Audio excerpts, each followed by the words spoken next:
What's going on, fam? Hope everybody's doing well out there. So I think we have a channel first today.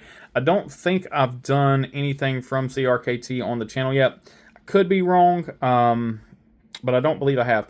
Anyway, so today we are jumping into yet another one of my wife's knives. It is my wife's knives. I had trouble with that the last time too. So this is the Squid Compact. Picked this up from our good friends at Smoky Mountain Knife Works at Blade Show in Texas, I believe. I think it was Texas Blade Show. Anyway, it's going to be fairly obvious that it's my wife's when you take a look at the color here. CRKT doesn't really do anything fancy with their budget line. It is a simple folded cardboard box with a little bit of paperwork on the inside. We're not going to pay any attention to that. We're just going to go straight in to this little guy here. So I'm going to zoom right on in and take a look here. So you do have some textured G10 and flush screws. A really nice shiny pivot there. You do have a flipper with jimping that tells you exactly how they want you to open this knife. You do have a quarter-length backspacer with a generous lanyard hole there. You could also use this potentially on your keyring, although I would discourage that because it is an assisted opening knife, and so it could potentially open up dangling from your keys. So lanyard, yes. Keys, no. Backside, we do have a stainless steel frame lock, a folded wire pocket clip. We do have mushrooms growing in the shade there. But there's a ton of room and it hasn't caused any issues so far. So my wife has carried this and she does enjoy it. Taking a look, it's got this little bitty drop point blade. So this is a Lucas Burnley design. It's in that same realm as, I believe, he's got a bunch of them. Tuna, Squid XL, there's so many of these other fishy blades. There you can see the model number.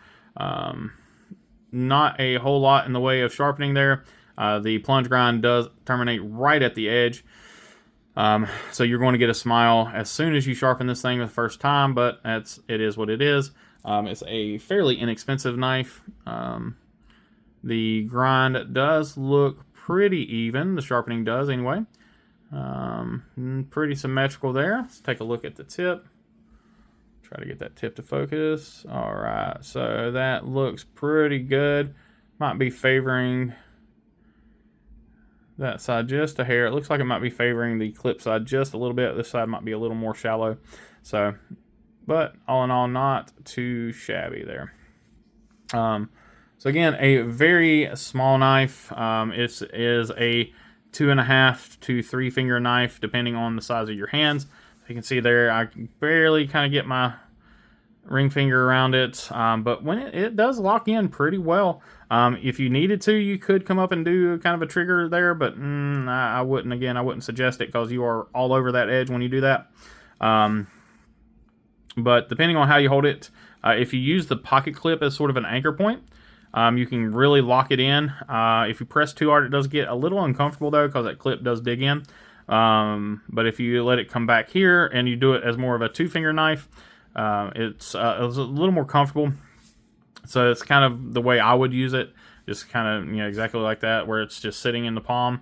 You got these 2 fingers on it and then your thumb on the back of it. Jimping is fairly large, not super aggressive, but it's there. Thumb studs, again, it is a frame lock with an assisted opening feature. Again, there's your flipper. So it's literally just meant for you to push that flipper in.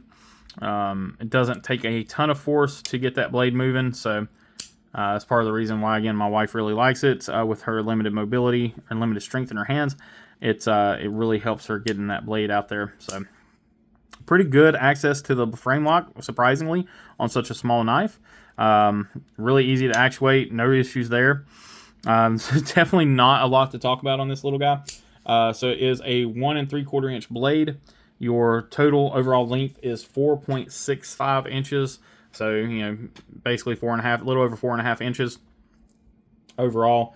Now there are 2 variations of this knife.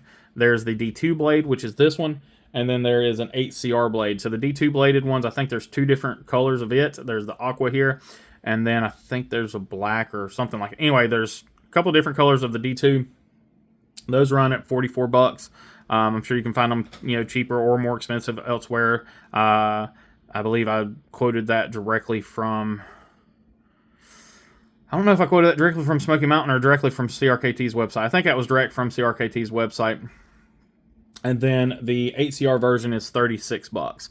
So, mid-30s for one, mid-40s for the other. Again, not a super expensive knife. It is a very small knife. If you really like the knife, it's not a lot of money. $45, swing it. It is Stonewash D2. So if you live in a really humid climate like Florida or something like that, you may have some speckling issues with the D2. People seem to think that D2 rusts like crazy. It really doesn't. As long as you take care of your blade, you're probably going to be okay. But if you leave this in, if you're sweating on it all the time or whatever, you're going to get some speckling on the blade. You're going to get some patina. So it is, like I said, it is uncoated D2. You can use something like some Wicked Wax, something like that, to help alleviate that. So if you treat your blades with respect, they will continue to work with you really well. Anyway, let's go ahead and see if this little guy slices. I'm pretty sure it does, but let's double check.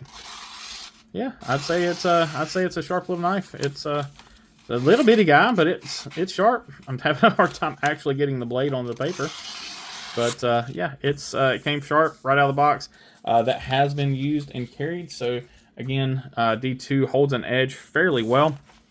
So that's even more on the impressive side that that little guy slices the way it does. So I appreciate y'all for watching. As always, please remember, check the links down below.